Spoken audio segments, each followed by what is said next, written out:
प्रधानमंत्री मणिपुर को जलाना चाहते हैं, आग बुझाना नहीं चाहते हैं। कल प्रधानमंत्री जी ने पार्लियामेंट में 2 घंटे, शायद 2 घंटे 13 मिनट, 2 घंटे 13 मिनट भाषण किया। उसमें अंत में 2 मिनट उन्होंने मणिपुर की बात की।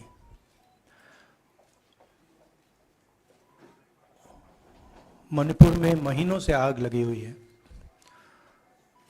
लोग मारे जा रहे हैं, बलात्कार हो रहा है, बच्चों को मारा जा रहा है। और अगर आपने देखा होगा कल, तो प्रधानमंत्री हंस हंस के बोल रहे थे, मुस्कुरा रहे थे, जोक्स क्रैक कर रहे थे, हंस रहे थे। ये उनको शोभा नहीं देता है। हिंदुस्तान का प्रधानमंत्री, अगर इस देश में हिंसा हो रही है, दर्द हो रहा है, हिंदुस्तान के प्रधानमंत्री को 2 घंटे मजाक नहीं उड़ाना चाहिए। विषय कांग्रेस नहीं था, विषय मैं नहीं था, विषय मणिपुर है। मणिपुर में क्या हो रहा है और उसको एकदम क्यों नहीं रोका जा रहा है, ये विषय है।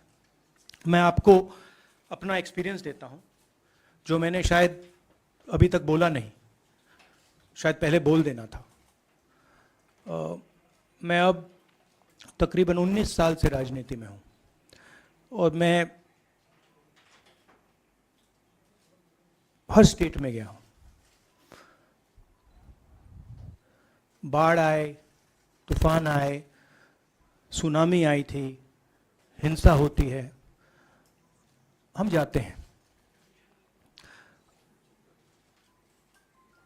19 साल के एक्सपीरियंस में जो मैंने मणिपुर में देखा और सुना, वो मैंने कभी पहले नहीं सुना था। मैंने पार्लियामेंट में बोला कि प्रधानमंत्री जी ने, अमित शाह जी ने भारत माता की हत्या की है, मणिपुर में भारत को खत्म कर दिया है। मैंने ऐसे नहीं बोला था, ये खोखले शब्द नहीं है। मैं आपको समझाता हूं मैंने ये बात बोली क्यों। जब हम मणिपुर पहुंचे, हम लैंड किए, हमें मणिपुर में दौरा करना था। जब हम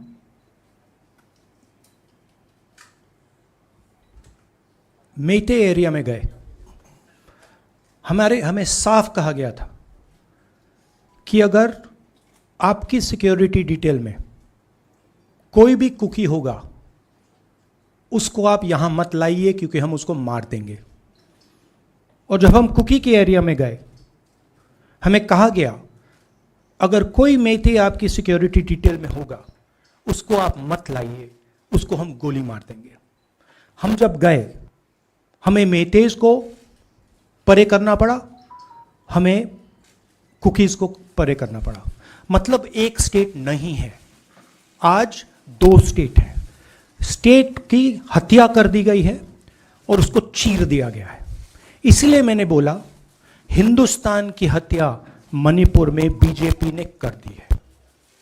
और जब मैंने कल प्रधानमंत्री को देखा हंसते हुए, मजाक उड़ाते हुए, मैं समझ नहीं पा रहा था कि हिंदुस्तान का प्रधानमंत्री इस प्रकार से कैसे बोल सकता है। प्रधानमंत्री को यह पता नहीं लग रहा है कि हमारे देश में क्या हो रहा है। छोड़िए, नहीं जाना चाहते हैं, उसके भी कारण हैं, शायद मैं बता नहीं सकता हूं आपको, उसके कारण हैं। मगर अगर जा नहीं सकते हैं तो मणिपुर के बारे में बोले तो। हिंदुस्तान की आर्मी, आप सब जानते हो, सेना को आप जानते हो, जो मणिपुर में हो रहा है, हिंदुस्तान की सेना उसको 2 दिन में रोक सकती है, 3 दिन नहीं लगेंगे। अगर हिंदुस्तान की आर्मी को कहा गया कि यह तमाशा बंद करो, 2 दिन में यह तमाशा ड्रामा बंद हो जाएगा। प्रधानमंत्री मणिपुर को जलाना चाहते हैं, आग बुझाना नहीं चाहते हैं। यह है सच्चाई। Rahul ji, you wanted the Prime Minister to speak in Parliament, and now that he's spoken, and you've said that he wants Manipur to continue to burn. So, what is the Congress Party's next step to retrieve Manipur and save it? The only conclusion I can draw, because the Prime Minister has tools in his hand that can stamp out the fire in Manipur certainly within 3 or 4 days. But for some reason he is refusing to use those tools. Right? The Prime Minister could at least go to Manipur, talk to the communities, and say, I'm your Prime Minister. Let's start talking. It will be taken seriously. So I don't see any intention.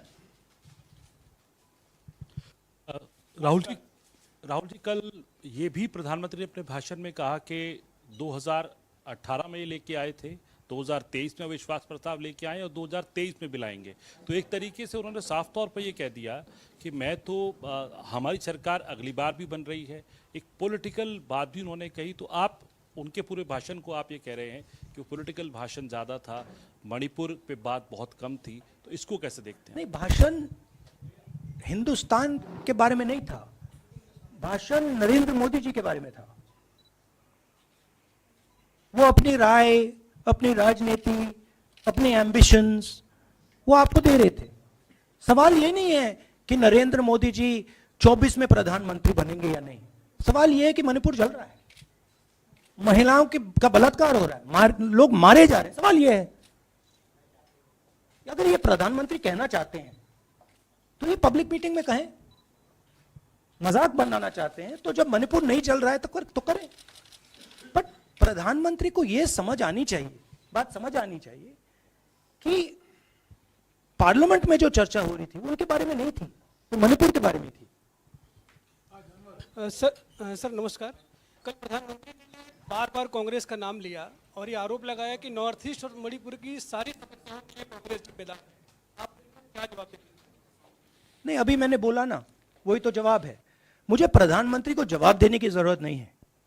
मैं सिर्फ ये कह रहा हूं कि एक state की हत्या की गई है, भारत माता की हत्या कर दी गई है मणिपुर में।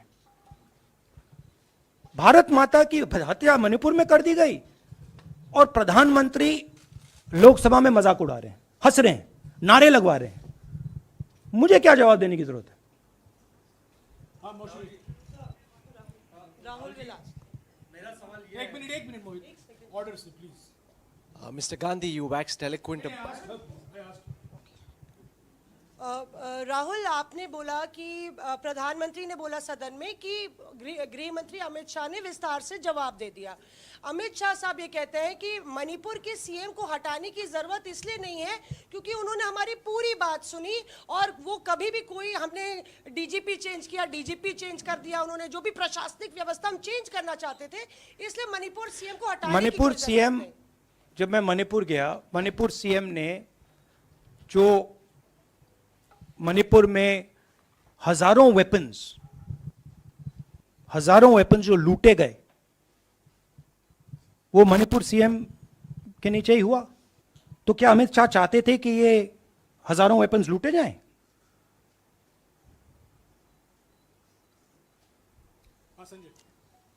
राहुल जी, जो हिंसा चल रही है, क्या अमित शाह चाहते हैं कि हिंसा चलती जाए? चीफ मिनिस्टर उसको रोक नहीं पा रहा है। अमित शाह जी कह रहे हैं कि भैया वो हमारी बात मान रहा है, तो क्या आप चाहते हैं कि मणिपुर चलता जाए? राहुल जी, एक संसद में एक नया ट्रेंड दिखाई दे रहा है कि कई सेशन से अपोजिशन के एमपीज या तो सस्पेंड हो रहे हैं या डिस्क्वालीफाई हो रहे हैं, या एक सेशन से ज़्यादा ये अपोजिशन के एमपीज का जो प्रिविलेज मोशन या प्रिविलेज रूल्स के तहत जो डिस्क्वालिफिकेशन हो रहा है या सस्पेंशन हो रहा है, इसका जो ट्रेंड बढ़ रहा है, इसको आप लोग कैसे एड्रेस करेंगे? आप देखिए, एमपीज को निकालें, वापस डालें, हमारा काम बदलता नहीं है। हमारा लक्ष्य जो मणिपुर में हो रहा है उसको रुकवाने का है। जो भी औजार हमारे हाथों में है उस हिंसा को रुकवाने के लिए उनका हम प्रयोग कर रहे हैं और करेंगे।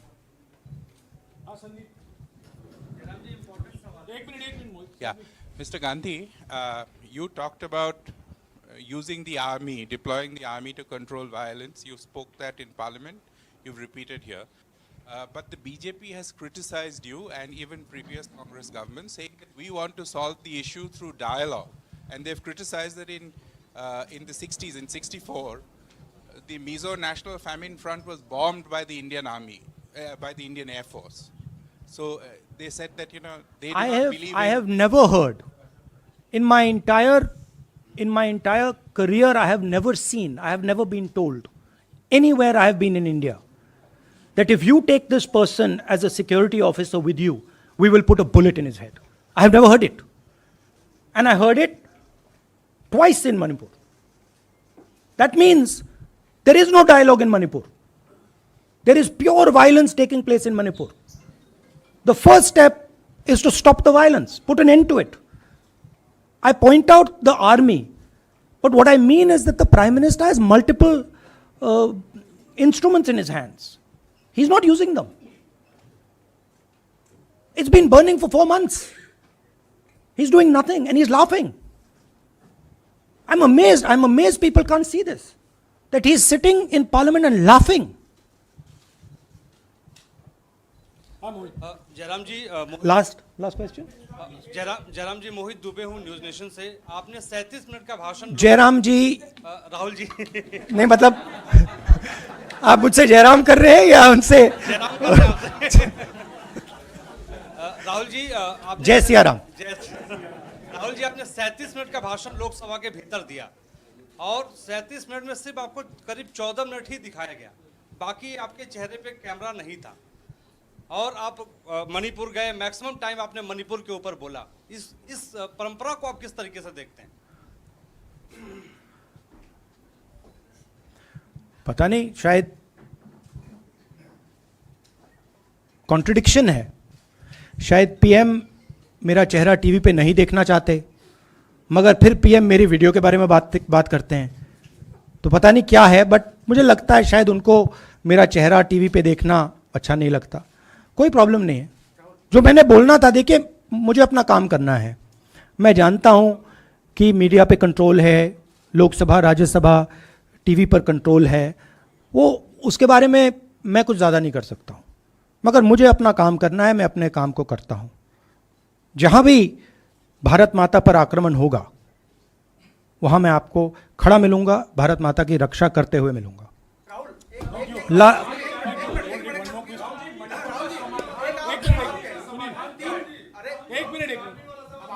हाँ, okay, last question, brother. The Supreme Court has already said what it has in terms of a constitutional breakdown, as well as now, you know, you are asking for the army. Do you believe that Article 356 is the only way out? Or I'm not asking for anything. Please don't misunderstand. It is not my place to decide which tool the Prime Minister can use, which instrument he should use. I am pointing out that there are multiple instruments that the Prime Minister has at his disposal, and he is not using a single one. I am pointing out that Manipur has been burning now for 4 months, and the Prime Minister is in a very good mood. He's sitting in Parliament, he's laughing, he's joking, his entire cabinet is in giggles. This to me seems completely insane. This has got to stop. India is burning in Manipur. The idea of India has been destroyed in Manipur. Let's rebuild it quickly. Thank you.